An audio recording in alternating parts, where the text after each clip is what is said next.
اور پاکستان کے کلچر میں بھی بڑی تبدیلیاں آئیں، جیسے ٹیپ ریکارڈر آ گیا، اور جب وہ جو دبئی جاتا تھا پھر وہ واپسی پہ چیزیں بھی لے کے آتا تھا، بالکل صحیح. تو ٹیپ ریکارڈر تو اس کا لازمی حصہ. یہ کیسٹ ریولیوشن کا زمانہ ہے یہ، جب کیسٹ نے دھوم مچائی ہوئی تھی اور سینکڑوں کی تعداد میں روز کیسٹ نئے نکل رہے تھے، اور ہر گھر میں جہاں جہاں بھی کوئی ایک بندہ بھی جہاں کا دبئی گیا ہوا ہے وہاں پہ کیسٹ موجود ہے. ایون مجھے یہ بھی یاد ہے کہ جو گھر والے تھے یا جو باہر ہمارے تارکین وطن تھے یا جو اوورسیز پاکستانی تھے، وہ کیسٹ ریکارڈ کر کے گھر والوں کو میسج بھیجتے تھے، تو گھر والے پھر کیسٹ ریکارڈ کر کے انہیں بھیجتے تھے. جی ہاں جی ہاں، یہ بھی سلسلہ شروع ہوا. یہ بھی کیسٹ ریولیوشن کا ہی ایک حصہ تھا کہ یعنی وہ صرف گانوں وانوں تک بات محدود نہیں تھی، گانے تو بے شمار. اب دیکھیے جو پرائیویٹ ریکارڈنگ کا کانسیپٹ ہے یہ کیسٹوں کے زمانے میں آیا، ورنہ آپ کو پتہ ہے پہلے تو وہ جو ایک دو کمپنیاں تھیں وہی کرتی تھیں، بڑی بڑی کمپنیاں، یا ریڈیو پاکستان کرتا تھا. تو یہ جو چھوٹے چھوٹے اپنا سٹال لگا کے جنہوں نے ریکارڈنگ شروع کر دی، مثلا ہر فوک سنگر جو تھا اس نے اپنی چیزیں ریکارڈ کر کے منظر عام پہ لے آیا. جو تھوڑا بہت بھی گا سکتا تھا اس نے بھی، یعنی کیسٹ نکالنا اس کے بس میں تھا. آپ یہ سمجھ لیں کہ یہ اس زمانے کا سوشل میڈیا تھا. ایگزیکٹلی، بالکل یہی بات تھی.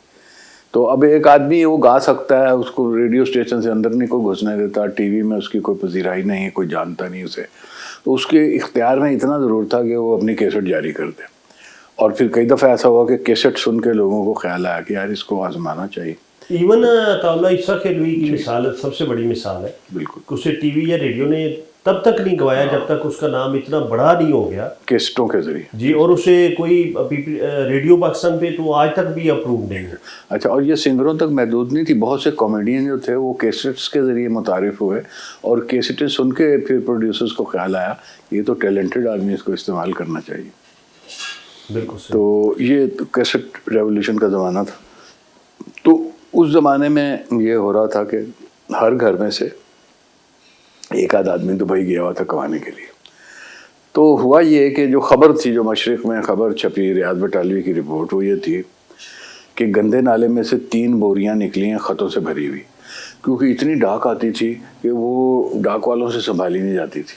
تو کسی منچلے نے وہ ڈاک جو تھی بجائے اس کے کہ بانٹی جائے، وہ بانٹنے کی مشقت سے بچنے کے لیے وہ نہر میں پھینک دی تھی. تو یہ خبر پرومیننٹ ہو گئی کہ یار وہ مڈل ایسٹ سے خط آتے ہیں اور لوگ اس طرح ان کو ضائع کر دیتے ہیں.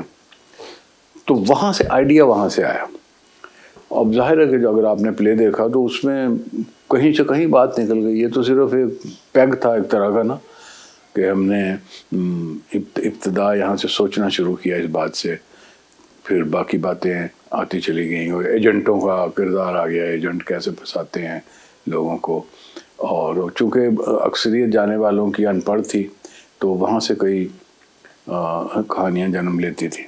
تو بہرحال تمام چیزوں کو مد نظر رکھ کے پھر ہم نے یہ اس کا اسکرپٹ تیار کیا.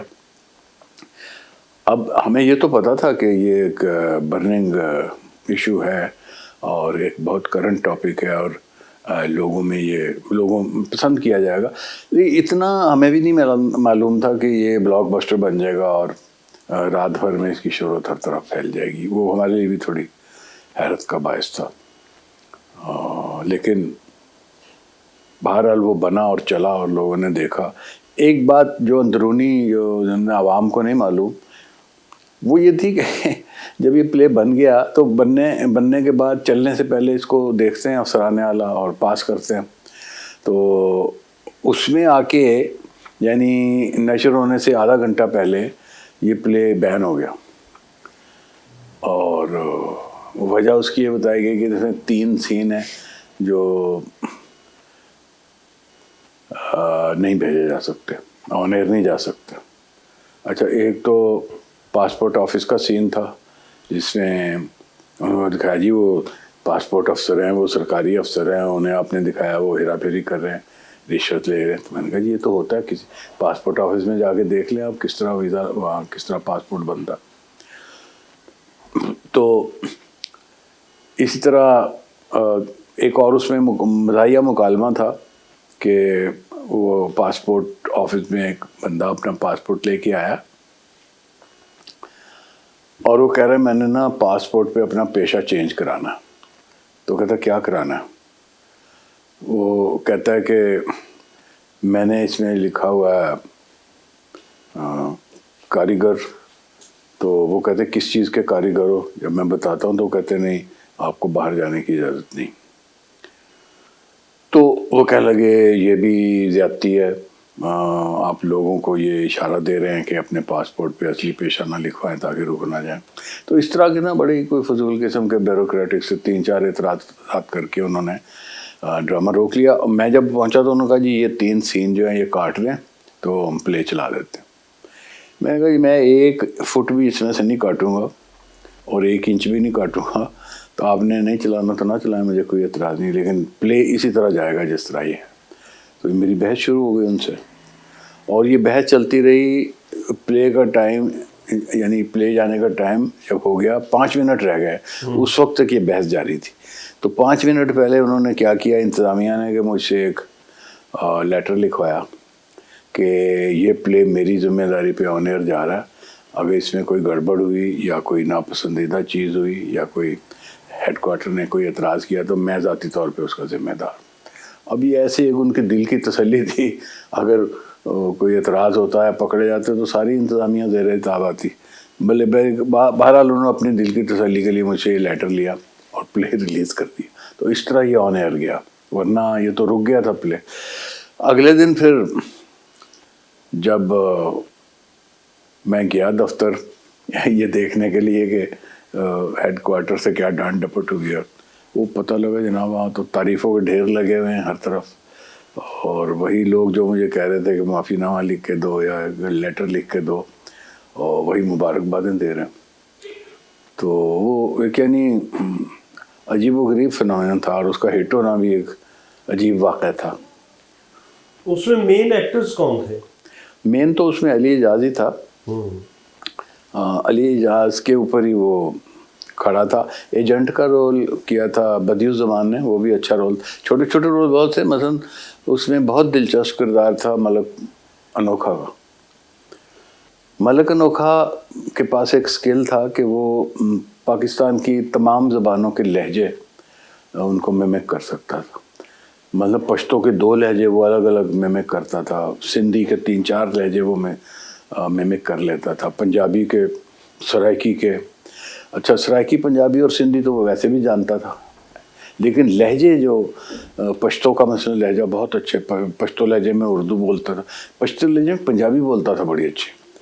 تو اس سکل کی وجہ سے اسے بھرتی کیا، اور اسے پھر اس کے لیے کردار تخلیق کیا گیا کہ وہ پاسپورٹ آفس میں پھرنے والا ایک گرگا جو دیکھتا ہے کہ کون کہاں سے آیا ہے اور اس کے مطابق لینگویج بولتا ہے.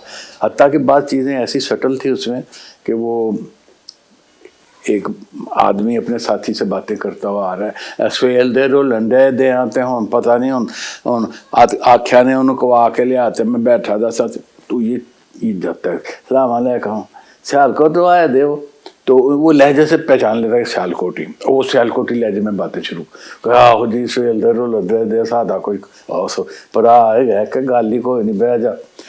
وہ اس طرح نا لہجوں سے اور لینگویج سے وہ پھنسا لیتا تھا گاہک. تو وہ بڑا کامیاب اس میں ہٹ ہوا کیریکٹر. تو وہ پھر اس کو فلم میں بھی انہوں نے یہی کیریکٹر دے دیا جو فلم بنی. تو اس طرح پھر اصل اس کی میں سمجھتا ہوں کامیابی کی اصل وجہ یہ تھی کہ ہر گھر میں سے چونکہ گیا ہوا تھا کوئی بندہ دبئی، تو یہ ہر گھر کی کہانی تھی.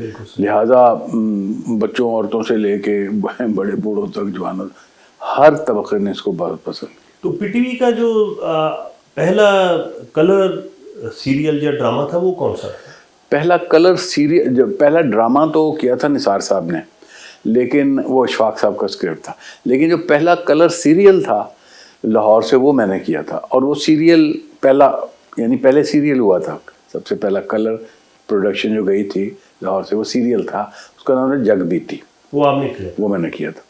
اور وہ چونکہ پہلی کلر ٹرانسمیشن تھی تو اس میں بڑی مشکلات ہمیں پڑی. مثلا 3 کیمرے تھے، تینوں کے رنگ ہی میچ نہیں ہو رہے تھے، کیونکہ اس سے پہلے تو بلیک اینڈ وائٹ کیمرے تھے نا، تو ان کی میچنگ بڑی آسان ہوتی تھی، گریڈیشن ہی ان کی مساوی کرنی ہوتی تھی. تو یہ کلر میں بڑا کمپلیکیٹڈ معاملہ تھا. مثلا اس میں ایک نارنجی رنگ کا کپڑا تھا وہ ایک کیمرے میں لال نظر آ رہا تھا، ایک میں پیلا نظر آ رہا تھا، ایک میں نارنجی نظر آ رہا تھا. تو وہ جو نارنجی رنگ پکڑا نہیں جا رہا تھا دوسرے کیمروں سے.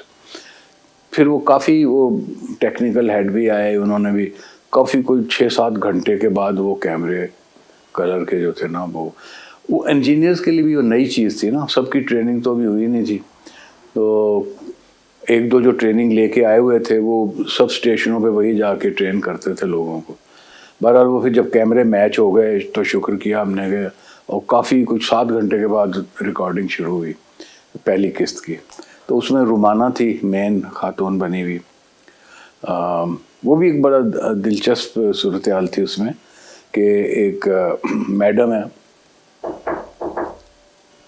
جس کی نوجوانی بہت رنگین گزری ہے، اور اب وہ کوئی 40-42 سال کی ہو گئی ہے. تو اب اس کے پاس کرنے کے لیے کچھ نہیں ہے، وہ جوانی کے دن یاد کرتی ہے. تو اس کو ایک بات سوچتی ہے، وہ ایک اعلان اتنا سا اشتہار چھپوا دیتی ہے کہ میڈم اپنی سوانح عمری لکھ رہی ہیں، خود نوشت. اب اس میں وہ جتنے لوگوں کے تعلقات رہے ہوتے ہیں وہ بیچارے پریشان ہو جاتے ہیں. تو کبھی کوئی ریٹائرڈ ڈی سی آ رہا ہے اس کے پاس، کبھی بہت بڑا ذمہ دار بوڑھا آ رہا ہے اس کے پاس، اور ان کا مطالبہ صرف یہ ہوتا ہے کہ آپ لکھیں، ضرور لکھیں سوانح میں، میرا کاٹ دیں، میرا ذکر نہ کریں، اور اس کے لیے جو خدمت نہ کر دوں. تو یہ کامیڈی تھی اس میں ساری. اب یہ لوگ تو بیچارے اپنی اپنی عزت بچانے کے چکر میں ہیں اور کوشش کر رہے ہیں کہ کہیں ان کا نام نہ کتاب میں آ جائے. ایک کریکٹر ایسا ہے جو خود میڈم کے پاس آیا ہے کہ ساڈا ذکر ہونا چاہیے، وہ ہے ملک انوکھا. اچھا. وہ کہتا ہے کہ وہ ایسے ہی مشہور بن رہا ہے، نہیں وہ کہتے ہیں نا لہو لگا گئے شہیدوں میں شامل ہونا. تو اس کا خیال ہے کہ اگر میرا نام بھی آ جائے گا. اچھا اس کا کوئی تعلق نہیں رہا میڈم سے، وہ زبردستی اپنا ذکر کروانا چاہتا ہے اس میں، اور ادھر ادھر وہ گپے مارتا پھرتا لوگوں کہ ساڑھے. اچھا ہے وہ اردو اسپیکنگ بیسیکلی، یہاں وہ شو کر رہا ہے پلوان، پنجابی پلوان. تو اس طرح کی. اچھا یہ لہجہ کسی سے کاپی نہیں ہوتا تھا کہ ایسی شروع تو اتنے رہنے والے ہو گئے، پارٹی لوا رہے تھا پانی پی کر کے جوان ہوئے گئے. سارا تو صبح ناشتہ لسی دے نال ہوندا سی، اس دے باہر تو اسی کچھ کھا پی نہیں سکتے سی. تو ڈولے ڈولے اسی ڈنڈ بیٹھک بنانے واسطے جانے سی اکھاڑے میں. بھائی بڑے بڑے پہلوان نے سارے نال مقابلہ کیتا اور اسی ایک چٹکی دے وچ انہوں نے اٹھا دیتا سی. تو میڈم دے نال سارے بڑے تعلقات سے. تو اب یہ اس نے خود ہی مشہور کر رکھا کہ میڈم سے میرے تعلقات ہیں. تو وہ خود پبلشر کے پاس جاتا ہے کہ جی سارا ذکر میڈم نے کیتا ہے کہ نہیں کیتا ہے، اگر نہیں کیتا تو اسی توانوں دس دے، کیا واقعات دے سارے سلسلے سارے معلوم. تو وہ بڑا ہٹ ہو گیا کریکٹر اس کا. اچھا یہ ملک انوکھا اس کا نام ہی انوکھا تھا؟ ہاں اس کا مطلب فلمی نام انوکھا تھا. اچھا. یعنی اور یہ بیسیکلی کہاں کے رہنے والے؟ یہ تھا سندھ کا، سندھی تھا. تو کراچی میں بیس تھا. تو وہاں سے کام وام نہیں مل رہا تھا، لاہور آ گیا. تو لاہور میں اس کو جب یہ رول ملا تو بڑا ہٹ ہو گیا. وہ پھر اس کی فلم بنی اس میں، پھر اس کے بعد وہ فلموں میں آنا شروع ہو گیا. کافی اس کو ہیلپ ملی اس رول سے. اچھا تو یہ جو دبئی چلو اور جو آپ کا سیریل تھا یہ کس نے لکھے تھے؟ جو دبئی چلو تھا نا، ایسا تھا کہ رائٹر ہمیں یعنی بطور پروڈیوسر ہمیں اجازت نہیں تھی. آغا ناصر نے خاص طور پہ منع کیا تھا کہ آپ نے خود نہیں اسکرپٹ لکھنا، آپ نے رائٹر سے لکھوانا. اس میں فلاسفی یہ تھی کہ اگر ہم خود لکھیں گے، ہمیں تو لکھنا آ گیا، ہم چونکہ کام کرتے ہیں یہاں تو ٹیکنیکلٹیز کا ہمیں سب پتہ ہے، تو ہم آسانی سے لکھ سکتے. لیکن اس کا نقصان یہ ہوگا کہ ہم رائٹرز ٹرین نہیں ہوں گے اس نئے میڈیم کے لیے. تو جب کوئی نیا میڈیم آتا ہے تو اس کے لیے رائٹرز کو ٹرین کیا جاتا ہے. جیسے ریڈیو آیا تھا تو ریڈیو کے لیے لوگوں کو ٹرین کیا گیا تھا، یہ آواز کا میڈیم ہے. اب یہ آڈیو ویژول میڈیم ہے، اس میں ویژن بھی ہے انوالوڈ ہے، تو اس کے لیے بھی خاص ٹیکنیکل ٹریننگ کی ضرورت ہے. تو رائٹرز کو ٹرین کیجیے، ان کا بنیادی مقصد